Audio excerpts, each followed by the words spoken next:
Just in time for the holiday travel season, another big merger in the airline industry. Alaska and Virgin are combining to create the nation's fifth largest airline. And Alaska isn't planning on going, revenue-based. Unlike American, Delta, and United, you will still get miles for the distance you fly. Edward Pizzarello is a travel expert and a blogger. Edward, thanks for being here on this holiday. Merry Christmas. Merry Christmas. Good afternoon, Molly. Good to be with you. Well, let's kick things off with you. What does this mean for travelers? And should they switch to Alaska now? Well, it's interesting. For the first time in a while, a merger is actually probably a good thing for travelers. Alaska and Virgin had complementary networks. They're strong now in places like Seattle and California, as well as some East Coast and some middle-of-the-country flights. And so they represent an ability to compete against the big three airlines of Delta, American, and United. And with that distance-based program, it's not all about what you spend. So folks that aren't spending a ton of money on tickets may find a better home with Alaska. Now, I confess, whenever I hear about an airline merger, I always think, well, what does this mean for my points? So what does this mean for travelers' points? Well, at the outset, it's a good thing. Alaska and Virgin are combining. You have the ability to move points back and forth between the two. There are even some strategic opportunities where if you have hotel points, you can get bigger transfer bonuses right now while they work out the details.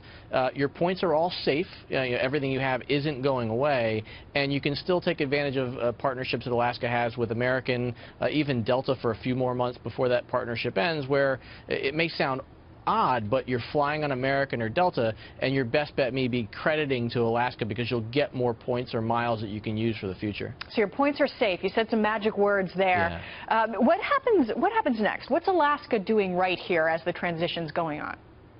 Well, there are a couple interesting things that they did right away. They really want to own California, so they've already rolled out a few new routes out of California going to popular destinations like Orlando, and they're also working on making award redemptions cheaper. So now, as little as 5,000 miles in the Alaska program can get you to over 100 different destinations that they fly. So I think they're trying to encourage folks to stay loyal and to show them that, hey, you don't need a lot of travel with us, paid travel with us, to get something free from us, trying to build that bond, if you will.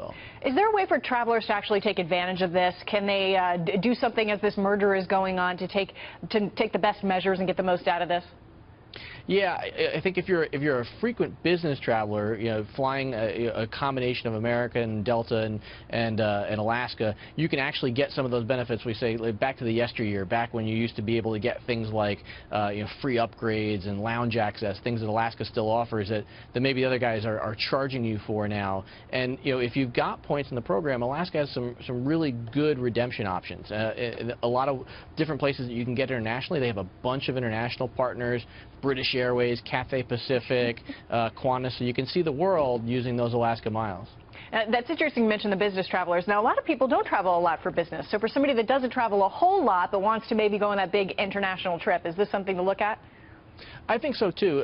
Specifically, too, if you're only traveling occasionally on paid tickets, Alaska is going to give you more miles for those flights. So, for starters, you're building up more miles quickly, which is great. And then because they have so many different partners, one of the other great things for the occasional traveler is that for a good number of the awards that Alaska has for international travel, they don't charge fuel surcharges on those awards, which is one of the ways that the big carriers sort of get some of that money back from you. So, for the occasional traveler, building up some Alaska miles can be a great way to get overseas, whether it's a once-in-a-lifetime trip to Sydney or going to Japan. I think it's a great option for the occasional traveler. All right. Thank you so much, Edward Pizzarello. Lots of people talking about travel now. Thank you.